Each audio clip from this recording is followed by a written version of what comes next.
Hey y'all, thanks for tuning in to another episode of the Peace Podcast. This is season 2, episode 30. Just let me break free from generational trauma, whatever that looks like. And before I get started, I wanted to remind you of this event. It's happening October 11th and 12th. The link will be either in the description or in the comments. So if you want to check it out, if you're anywhere near Houston or plan to travel to Houston, I would love to see you there. So, when we're thinking about breaking our generational trauma, like a lot of times there's this awakening that happens somewhere near the part where, you realize that you're in a space where you don't want to be this way anymore. And when that happens, you start to question the things that you've always known and the inner workings of you as a person and the inner workings of your family system to really investigate, like, why am I this way? Why are these people this way? And once you do that, you start to notice things that are passed down from generation to generation that maybe don't have a true root in significance and meaning. They just kind of are the way they are. And so, if you haven't heard this story, this will enlighten you. And if you have heard this story, it's worth another listen. So, there's this story about how there was a daughter, and she was cooking her Christmas ham in the oven, and she cut off the ends, and then her daughter asked her, well, why do you cut the ends of your ham off? And she said, well, I don't know, it's just the way that your grandmother did it, so you'll have to ask her. And so she asked the grandmother, and then the grandmother's like, well, I don't know, it's just the way that your great grandmother did it, so we'll have to ask her. And so finally they get to the great grandmother, and she says, well, we had to cut off the ends whenever we made our ham in the oven because the oven was not large enough for the ham to fit. So in order for the ham to fit in the oven, when we, first started cooking our hams in the oven, you had to cut off the ends for it to fit inside. And so this tradition or this generational understanding was passed down from generation to generation to cut off the ends of the ham before you put it in the oven. Now, when this child was actually watching it happen, we're talking about the ovens of today, convection ovens, huge ovens, double ovens. And so the need to cut off the ends of that ham was no longer present, but the habits to repeat behaviors was, and no one ever questioned it. So when you're thinking about generational trauma, it is much like that ham story. It's like we've done this same way. It's the way we've always done it. It's the way we've always known to do it. And no one wants to question, this system that we operate in. So we're going to keep doing it that way. Now, the ham story doesn't really have that big of an impact or a risk because at the end of the day, you're just missing out on the two slices of ham that come at the end or the bottom of the ham. But when you're thinking about generational traumas in the form of, things that are happening in the family that should end, that are causing internal warfare, that are spiritual um, things that are passed down that are just tormenting the people who are part of the family system, that's when it gets a little bit bigger. That's when the impact is more dangerous, right? And so, when you have a family system where physical abuse is part of that operating system, oftentimes what you'll see is the piece of the family or the part of the family where it started, it changes or shifts every generation, but it isn't until somebody takes hold of it and stops saying, well, I was raised that way and I turned out fine, or, it wasn't that bad. And they just say, this was wrong and I'm going to do it differently. And they do something differently. It's not until that happens that you start to see the generational trauma shift because it will repeat itself if there isn't somebody to stand in and say, no, we're not doing this anymore. This isn't the way that we do things. And so Generational trauma is simply a pattern of toxic behavior that's passed down from one generation to the next. And it's not necessarily taught as a positive manner of behaving, but it is shown and modeled and demonstrated. And so, therefore, it is passed down. A lot of times you'll see this with the way that a family handles money. So you can have a perpetually wealthy family, and that mentality about money and wealth is passed down from generation to generation because it's the way they've always seen money happen. And it's not until somebody fumbles the bag or just is really irresponsible with their money that that generational wealth has an end to it. And the same thing is true of scarcity, right? So if you have a family who generationally has, dealt with a lack of finances, then, oftentimes that mentality of scarcity will be passed down. So, whatever your trauma is, I'm not going to name it for you. Like, I know what exists inside of my family. I know the things that when I awakened to what was happening, I wanted to make sure my children didn't experience. Um, but I don't know what that looks like for you. And, again, that's why the podcast is called Just Give Me Something, whatever that looks like, because your story is going to be very different from, your neighbor's story and, your friend's story or whatever. But it's really about identifying why generational trauma can continue to perpetuate.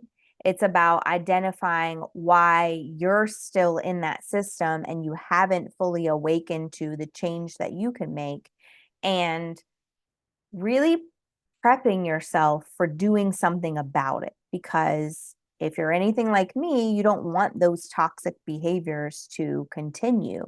You want to put an end to them.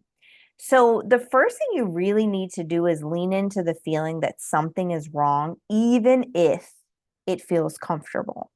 So, a lot of times, what's toxic will feel comfortable because it's what you've always known. So, even if there's something better out there, if all you've ever known is that thing, then you won't identify it as a toxic behavior. You won't identify it as a generational trauma because it's all you've ever known and it's where your comfort lies. It's not until you start to see the workings of other family systems and other people in the world that you'll start to understand that maybe there is a different way of going about doing this that's a healthier version as opposed to the thing that feels comfortable to me. A lot of times people will say, well, I don't know why this person is so argumentative inside relationship. Like, I've seen the way she talks to her kids. I've seen the way she talks to her relationship partner. And then you look back inside of her family system, and not only was her own mother verbally abusive and aggressive to her, but her grandmother was verbally abusive and aggressive to her mother, etc. And so when you trace back the trauma, you'll see that it came from a place. It came from a place, and usually that's inside of the family system. So that might still feel comfortable, right? Like, reacting feels good. Getting those emotions out feels good. But just because it's comfortable doesn't mean it's right. And so it's really examining and then leaning into your feelings of something just isn't right with this, and being okay with that not being the norm in opinion. Because the second thing is that you are identifying this, which is leading to you wanting to do something differently. And the way we are interwoven together is that the tribe has to stay together for the safety of the tribe. Like, that is just, our innate system, our instinct is to keep the tribe together and keep it working the way that it's always worked, because that's what has kept the tribe safe.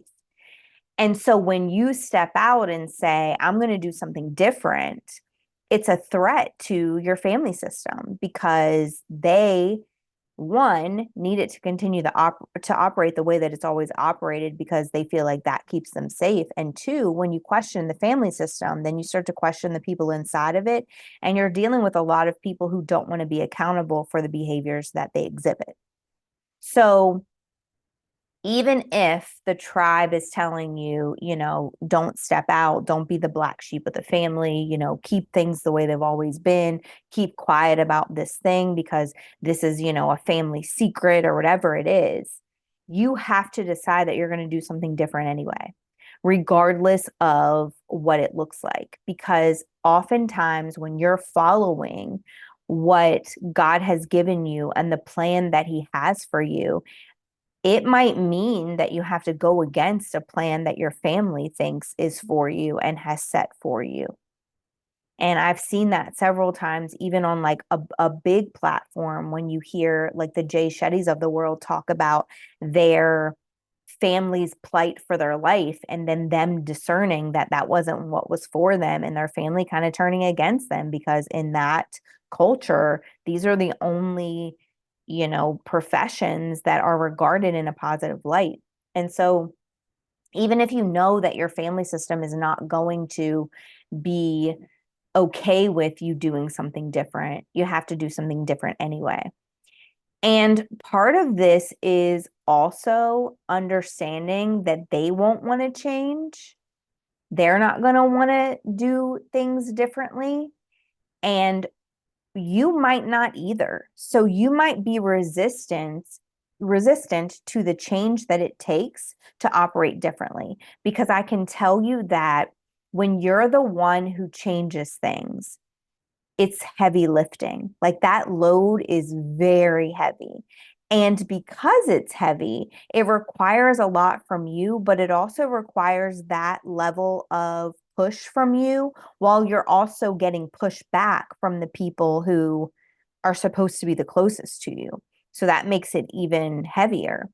And so it's not going to be easy to change, and you're not going to want to change. You're going to see the things that are becoming apparent to you as toxic and ugly and something you don't want to be a part of.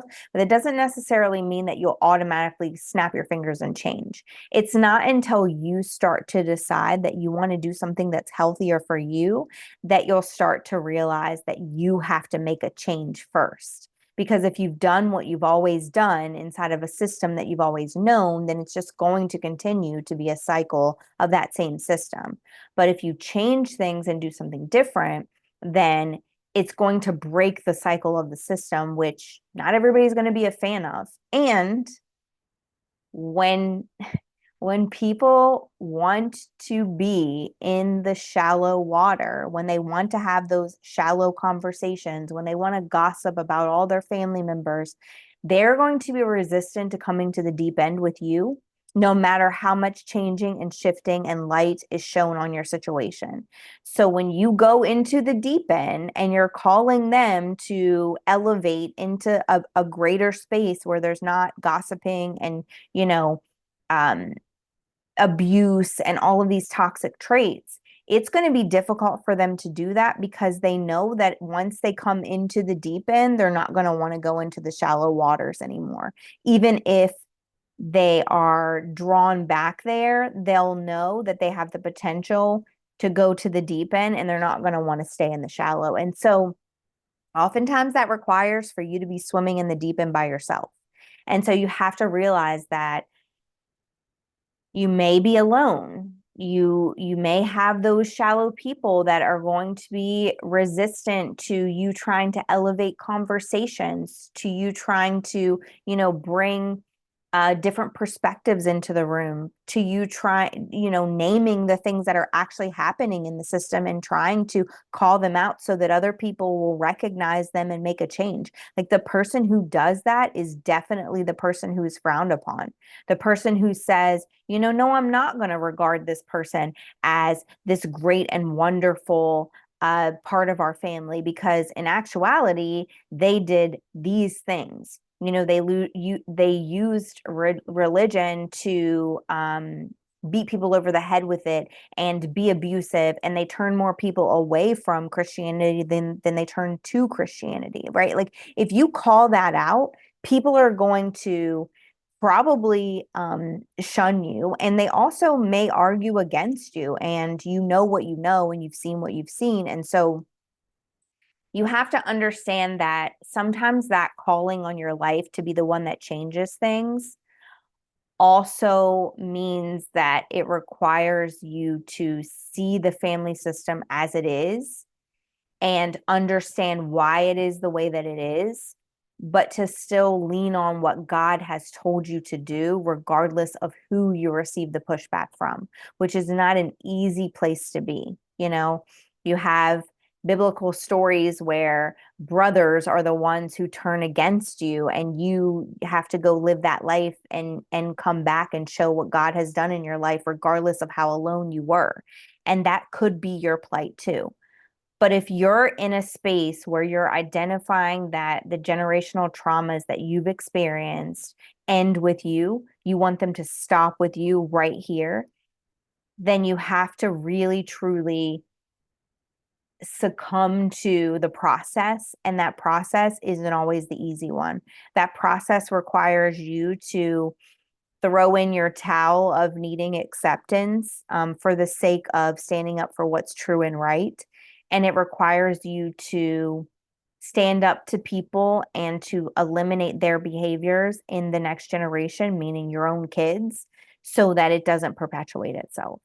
So if you're in a space where you're starting to notice that those generational traumas are not okay, you want to end them, and you don't want to keep, allowing the core wounds from the past to continue to be the core wounds that perpetuate themselves into the future, I would suggest that you really and truly get 100% clear with the vision that you have for this. Get 100% clear with what God says you should be doing in this space, and then trust yourself and realize that it might be a lonely path, but in the outcome, you are going to break your children and their children free from that continuous cycle of whatever it is that you experience being part of their experience as well.